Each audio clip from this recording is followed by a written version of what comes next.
Hey y'all, and welcome to the Education Link Up, aka EduLink. My name is Brittany. I'm a first year PhD student, and this is a class assignment.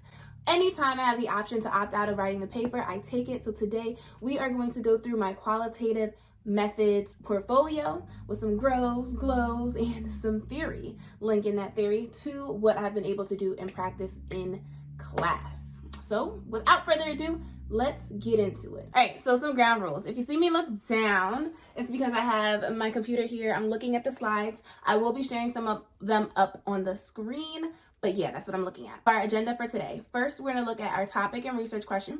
Next, we're gonna look at field notes. Then we're gonna look at transcribed interviews. After that, take a little look at data analysis, focusing on coding. And then last, you'll have my final reflections. Okay, let's jump into talking about the topic and research question. So it seems really easy, coming up with a question that you want to learn more about.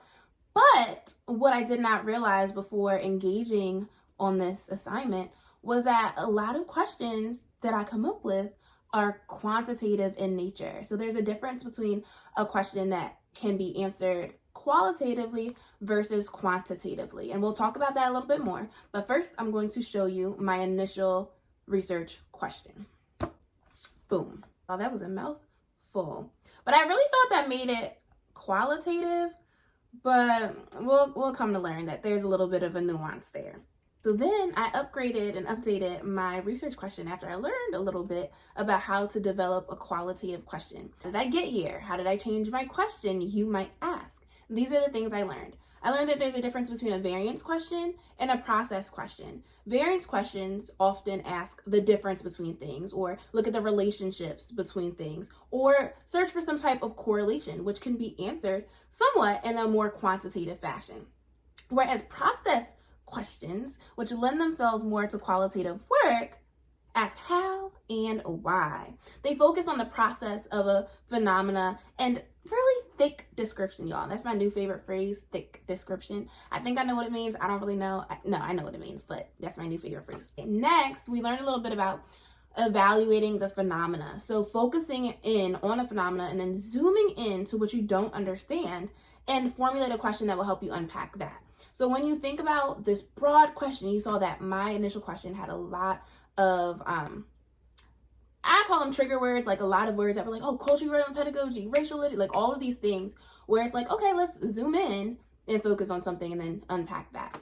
And last thing that I learned around cultivating a strong research question is this idea of personal questioning. What is it do you want to learn? Get deeper into questions that have already been answered. What is out there that's already known? And what can I ask around that and use that for guidance? Now, in EduLink fashion, we are going to tie all that to the theory or literature. I just made that up. That was good. To what the literature has to say about it. In the reading that we did for class by Jane Agee, I don't know, something like that. Please know that I respect you and your work. The big takeaways were that it is a process. You generate, you refine, you change it, you tweak it. It's not one stop and go. And that was probably my biggest takeaway from the developing a research question part of the course. Next, we are going to talk about the field notes assignment, which is really cool. We got to work in groups and to decide on a topic that we wanted to address. Then we went out into the field. For us, it was a park. I spent 45 minutes. I spent like an hour at a park and I just observed. Our research question was basically like, how do parents interact with their kids while they're at play? Before we dove into this assignment, we learned a little bit about why field notes are important. And here's what we found. Understanding the context in which phenomena occur, learning what ordinary interactions occur and what they mean, and, just to complement other types of data collection. So this was important for me because I heard of field notes before, but wasn't a huge note taker. But now I know that they are essential to the work and can really add and benefit to qualitative work in general. So these were little excerpts from my field note assignment. On this side, you'll see my descriptive notes where I feel like that was an area of strength for me. There was a lot of detail there, a lot of imagery, very specific, especially in the beginning. I did notice that the longer I got into writing the field notes, that the less I was writing. So that's something to note.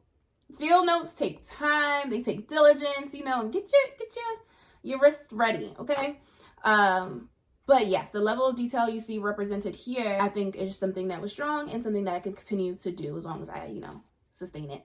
I think an area of growth for me in the field note assignment was reflexive notes. I didn't take a lot of them, and I was thinking a lot of things in the moment, but I was just so focused on I need to get this down. I wasn't taking note of the questions I was asking or taking notes of, the thoughts that were coming up to me in the moment. And also, I feel like I didn't realize how important those things would be to, understanding what was happening in the situation. I think a lot of things as natural observers, most of us have, eyes, we have sight. We've been asking questions and we've been looking at things our whole life, and we take for granted some of the deeper questioning that has to occur for us to process it. So that's something that I'll need to do some unpacking on and realizing okay, let me take some time figuring out why was this my assumption here, or why did I think this, or did I expect this, or did I not expect it? So that, my friends, is my area to grow. And then let's link it to the theory, okay? So we're linking the reading that we had for class. Authors, thank you for your work. My biggest takeaway from it was, what do I watch and what do I write down? And the answer was, be a vacuum cleaner.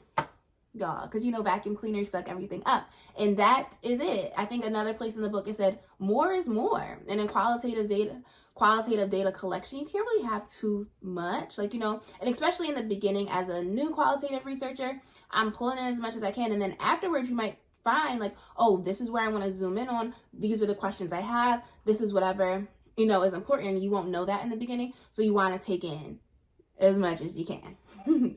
Be the vacuum cleaner. That's the takeaway. Next up, y'all, we have the transcribed interview. And we know interviewing is a big part of qualitative work, depending on, your fashion of qualitative work. And in this project assignment, we got to interview a PhD student who was a little more advanced than us. And it was a 45-minute interview. The interview protocol we actually came up with as a class, which is really cool. Okay, areas for growth. First up is the interview transcription. Okay, y'all, so I use I use Zoom for my interview, and I thought this was all good and gravy because at the end, you can save the video and then you can get the transcription from it. What I didn't realize was that when you're talking on Zoom, they put in periods, commas, question marks at times where there's a pause, which doesn't necessarily go with natural speaking. So because of that, my transcription had a lot of errors in terms of punctuation. And with a 45-minute interview or a lot of pages, that took a lot of, or would have taken a lot of editing time, which is something that I didn't really pre-plan for. So that is something that I could do with the area growth. Area growth number 2 was my comfort with the interview protocol. Even though we wrote it together as a class and I previewed it before I interviewed my participant, my interlocutor, I felt as though I could have been more familiar with the interview protocol. And if I was doing this for a study, for myself, for real life, I would want to be more familiar. I would want to be more comfortable with it. I would want to know what's coming next type of deal so that the conversation could have been a little more smooth. The last area of growth was, or something for me to think about in the future, was the idea of question development in an interview protocol. So what was happening was that a lot of the times the interviewee was answering the next question. And I think that if we spent more time thinking about, should this question be a question in and of itself, or should it be a sub question, we would have had some more differentials there. We probably could have gotten more bang for our buck with our questions because a lot of them are so similar that it was not the best use of our time. My strengths, I feel like throughout this interview process, was active listening. I was able to take a lot of what the interviewee interlocutor said in the question before to help us go on to the next question. I was able to the interview seem a little more seamless and get at information that probably wouldn't have come up as naturally if I wasn't listening as deeply, and not only listening but prepared to ask something else. Let's connect the theory, the literature, to the practice. This component comes from a reading that we did in class, again, because that's where they're all coming from Seidman.